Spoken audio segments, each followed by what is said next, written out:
Kiambu oyudo milion 380 mar gero kar timo nonro ne tuo malaria ming'iyo matieko tuono. Kar nonro no mosir kod piny owacho ma Japan ibiro sir kod mbalariany ma Mount Kenya kanyakla kod mano ma Osaka kod piny owacho ma kaunti ma Homa Bay.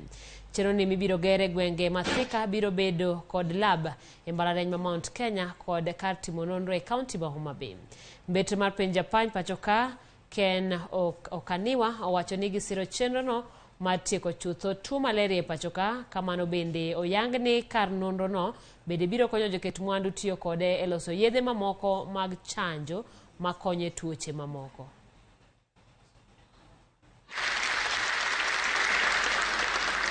Well, Japan has been leading efforts to eradicate malaria all around the world.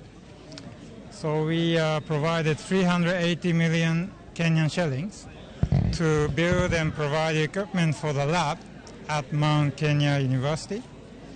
The collaboration is between the Japanese government is working together with 5 universities from Japan to collaborate with MKU, KEMRI, and Ministry of Health, as well as Homa Bay County. One of the most important things we are saying about this lab is that it will be a center for incubating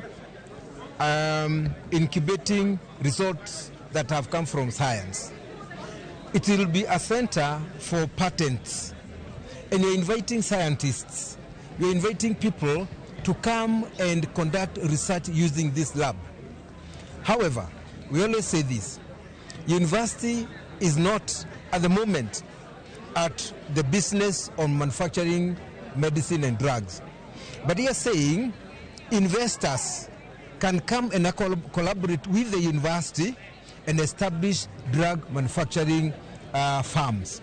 Ours is to conduct research, come up with innovations, and invite people who have the resources